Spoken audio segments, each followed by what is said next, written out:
आज 18 दिसंबर गुरु जयंती मनावो गुरु बाबा के चरण में चलो माता घासी बाबा के चरण में चलो माता गुरु बाबा के चरण में जाके मात नवावो आज 18 दिसंबर गुरु जयंती मनावो गुरु बाबा के चरण में चलो माता घासी बाबा के चरण में चलो माता आज 18 दिसंबर गुरु जयंती जय हो बाबा जय हो के चरण में चलो माता घासी बाबा के चरण में चलो माता गुरु बाबा के चरण में चलो माता घासी बाबा के चरण में जा माता गुरु बाबा के चरण में चलो घासी बाबा के चरण में चलो माता ये गुरु बाबा के चरण में चलो माता घासी बाबा के चरण में जी माता गुरु बाबा के चरण में चलो घासी बाबा के चरण में चलो आज 18 दिसंबर गुरु जयंती मनावो गुरु बाबा के चरण में चलो घासी बाबा के चरण में चलो माता जोर जोर ताली बजाओ ना चुपचाप बजा दो अरे जवान बजाओ जय हो गुरु बाबा के जय हो माता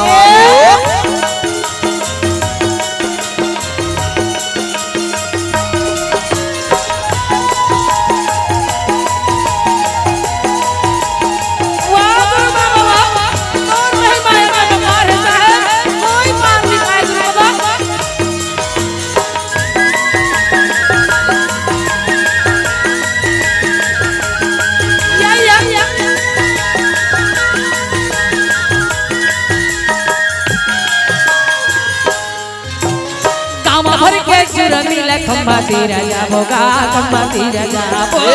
भर के चूरा मिला खंबा जय श्याम गढ़े तो जगह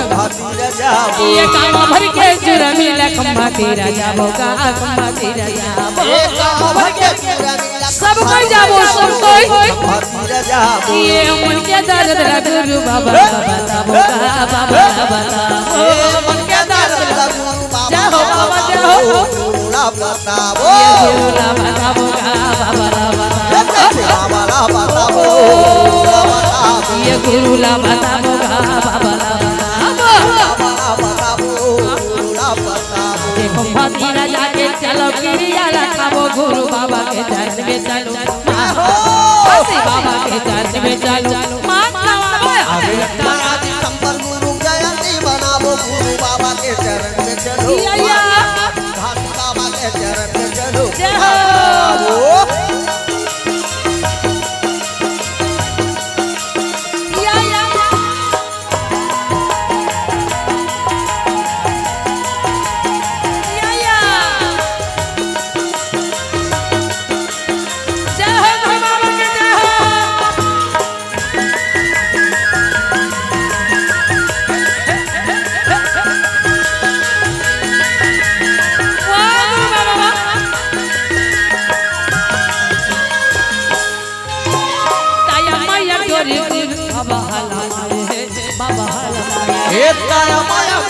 बड़ माया गुरु ये वो गुरु हलमाए दया माया गोरी गुरु बाबा हलमाएगा बाबा हलमाए दया माया गोरी गुरु घासी बाबा हलमाए सत्य सत्य बोलो के बाबा समझाए हे गुरु समझाए सत्य सत्य बोलो के बाबा समझाए वो गुरु समझाएगा बाबा समझाए हे गुरु बताए वो गुरु समझाएगा बाबा बताए हे गुरु का बताए भला गाना के सागा तोराला बाबा गुरु बाबा के चरण में चलो माता बाबा घासी बाबा के चरण में चलो माता बाबा दिसंबर गुरु जयंती गुरु बाबा के चरण में चलो माता बाबू घासी बाबा के चरण में चलो माता बाबू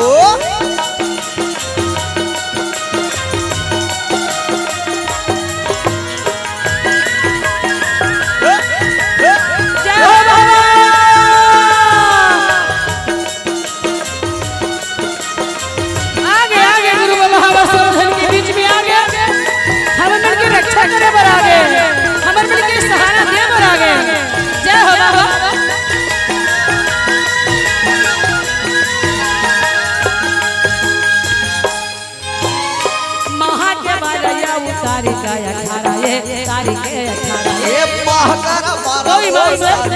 पर सुंदर दिन हो ये महा के 12 भैया तारीख 18 ये तारीख 18 यही दिन गुरु बाबा लिंगाया अवतारा का लिंगाया अवतारा वही दिन घास बाबा सही बात है ओ लिंगाया अवतारा का लिंगाया अवतारा लिंगाया अवतारा का लिंगाया अवतारा लगा कर वो सादा खम्बा लगा के सादा झंडा लहरा वो गुरु बाबा के चरण में चलो बाबा के चरण में चलो आगे 18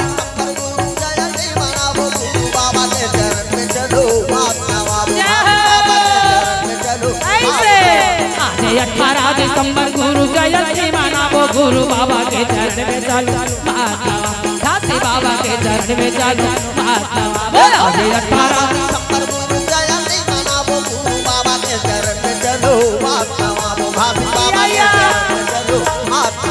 गुरु बाबा के चरण में चलो